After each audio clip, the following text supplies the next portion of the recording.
Psalm 20 continued. Last time round, I explained to you that this was a psalm that went in parallel or in tandem with Psalm 21, which we'll look at in the next vlog. And this is a prayer for success in battle. And the people are singing to the king and talking to him about God. So in verses 1 to 3, the congregation addresses the king. There was then maybe a reading inserted. In verses 4 and 5, the congregation addresses the king. And there's a series of requests. May this happen. And we left it at that point. Verse 6, which is where we pick it up now, is an individual response, probably the priest or the prophet, bringing an oracle to the king. And then verses 7 and 8 and 9, again, are the congregation making, first of all, a declaration of faith and then offering a final prayer. So we've already read the following. May the Lord answer you when you are in distress. May the name of the God of Jacob protect you. May he send you help from the sanctuary and grant you support from Zion. May he remember all your sacrifices and accept your burnt offerings. May he give you the desire of your heart and make all your plans succeed. And then it says, may we shout for joy over your victory and lift up our banners in the name of our God. May the Lord grant all your requests. In fact, that's like a mini inclusio, isn't it? Because it began, may the Lord answer you. And then it says at the end of verse 5, may the Lord grant all your requests. So there's like an inclusio within an inclusio. But let's not dwell on that. So we turn now to verse 6. And the priest or the prophet is bringing an answer, an oracle. Now this I know, the Lord gives victory to his anointed. He answers him from his heavenly sanctuary with the victorious power of his right hand. The Lord gives victory to his anointed. Now the anointed kings, the anointed prophets, the anointed priests, but the king is the anointed one. And this word here for victory, the Lord gives victory to his anointed, will turn up again in verse 9 as part of the prayer. Lord, give victory. Here it's sort of saying, this I know. It's a personal statement, maybe an oracle, but it's somebody who has a belief in the way God acts on behalf of the king. This I know, the Lord gives victory to his anointed. And then right at the end, there's going to say, Lord, give victory to the king. So the theme is one of battle, preparing for battle and asking God to fight on their behalf. And it says, he answers him from his heavenly sanctuary with the victorious power of his right hand. And the right hand is one of favour, but it's also a place of power. So the right hand was the powerful hand, if you like. And the Eastern kings would have a very broad throne, big enough for two people to sit side by side. And if the king particularly wanted to favour or honour someone, they would invite that person to sit on the throne with them at their right hand, at the place of power. No greater honour or favour could be granted to a subject or maybe another king. So we turn from the personal statement here of the priest back to the congregation again. And in verses 7 and 8, we hear them addressing the king again. Some trust in chariots and some in horses, but we trust in the name of the Lord our God. Now, when it says some trust, some translations have it as some boast in chariots and some in horses, but we boast in the name of the Lord our God. But the verb is inferred. The verb actually isn't there. The word for trust or boast isn't in the original. It's been inserted there.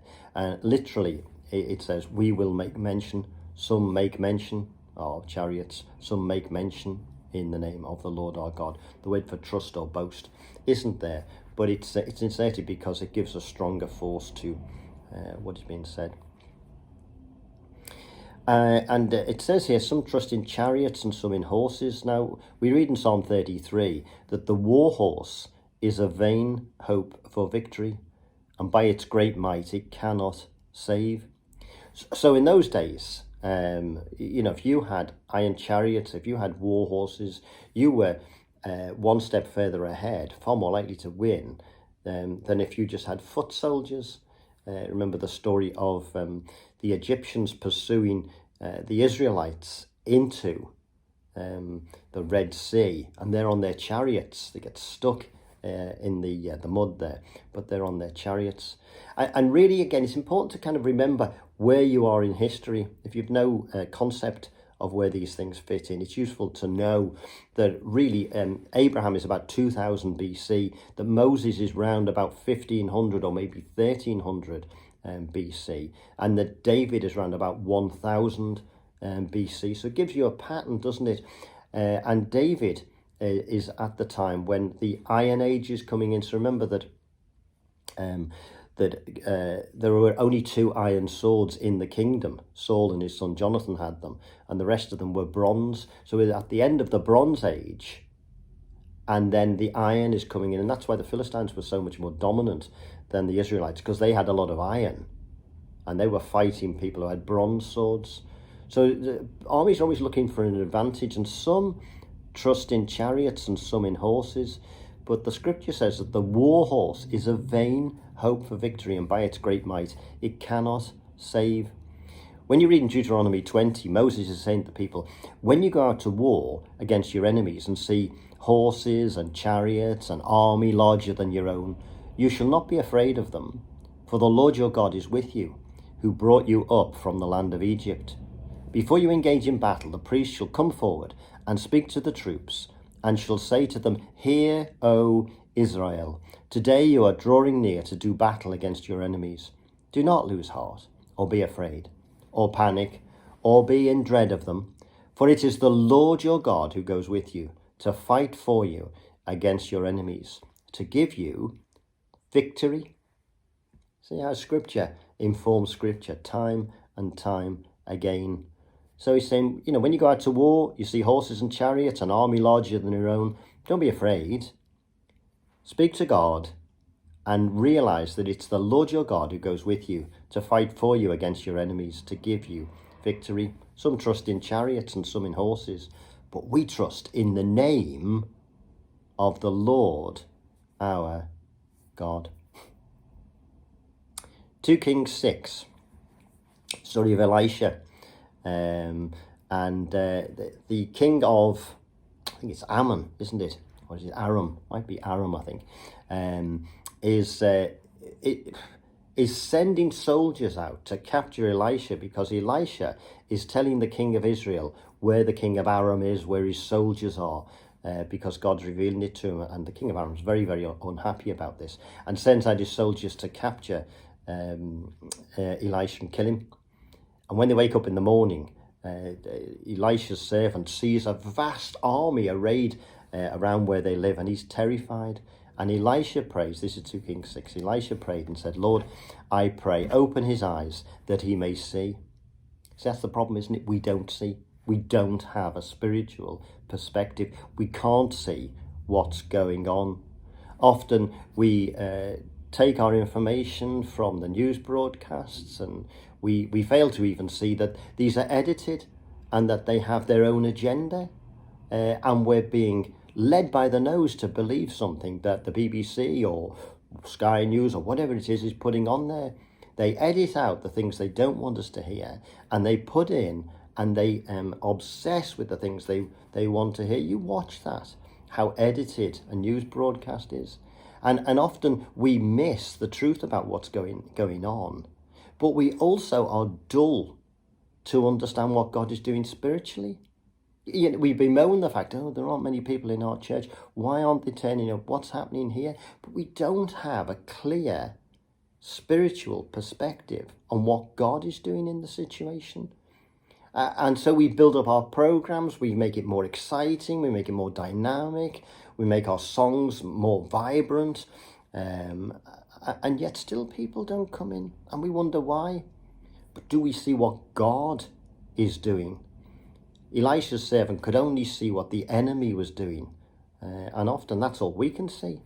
We can only see that we live in this fallen, broken world, and people have turned their backs on God, and they don't want God in their lives. And yet there's always a spiritual perspective to be seen when our eyes are open to it. So, Lord, I pray, open his eyes that he may see. Then the Lord opened the eyes of the young man, and he saw, and behold, the mountain was full of horses and chariots of fire all round Elisha. He was surrounded by horses, but those men themselves were surrounded by horses and chariots of fire. So Elisha could see what God was doing, but the young man had no spiritual perspective. And maybe that's you, maybe that's me. We don't really see what God is doing. We need to. We need to have our eyes opened to what God is doing in our society, in our world. And this mention of horses here brings memories of horses floundering in the Red Sea. We've mentioned that already. But also in Judges 4, where Deborah is one of the early judges, the only female judge. And it says here that the Lord routed Sisera and all his chariots and all his army with the edge of the sword before Barak. And Sisera alighted from his chariot and fled away on foot. The very thing that he'd put all his confidence in, his chariot, was of no good to him at all. And he ran away on foot because no longer was this new technology that he had working for him. Some trust in chariots and some in horses, but we trust in the name of the Lord our God. Trust in the name. Numbers 6 and 24, the ironic sort of blessing. God allows his name to be put upon Israel. And the name, this is interesting, we started to talk about the name in the previous vlog, but the name is not only God's self-revelation, it came to be regarded later in Israelite history as a quasi-agent or a representative of the Lord. It was seen almost as a separate person of the Lord. So when you read in Psalm 124, our help is in the name of the Lord, it was as though they were saying the name of the Lord is this agent, this person who actually helps us. It's almost separate from God, that God sends out his name to act on our behalf, the maker of heaven and earth.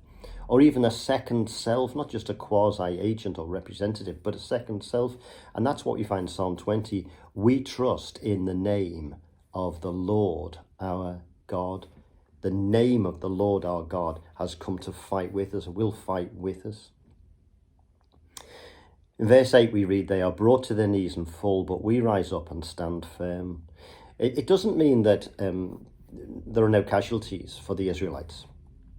It doesn't mean they're magically protected by a shield of steel, a big force bubble that surrounds them and nothing ever touches them. There are casualties in war. We do find occasions in scripture where the soldiers wake up to find that the whole of the army that was surrounding them has fled.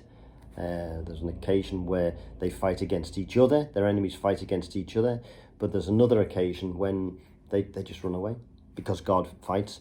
But there are times when you do have to engage, and there will be casualties and people will die in battle and other people will be wounded. And so when it says that we rise up and stand firm, literally it means we restore ourselves, we help each other up, we work together because God is on our side.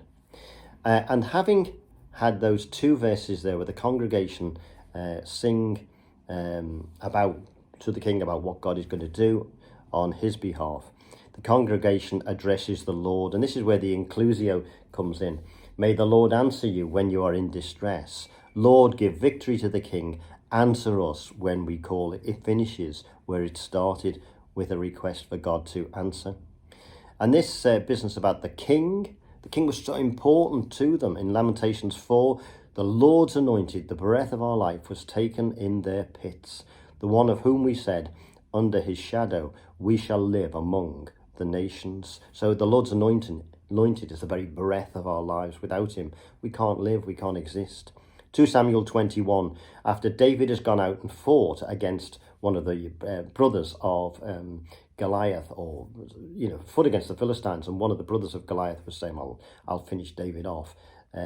David's men, and David was weary in his fighting, David's men swore to him, you shall not go out with us to battle any longer, so that you do not quench the lamp of Israel. You are so important. You are the breath of our life. You are the lamp of Israel. We're not having you die in battle. We'll protect you. So we began this psalm in the previous vlog by asking, may God answer the king. Here it is more direct, although it could be translated, let the king answer us. And the prayer for battle success has been sung, and the people wait for God to answer as the people go out to fight the Lord's battles. So may the Lord bless you and keep you and make his face shine upon you and give you peace.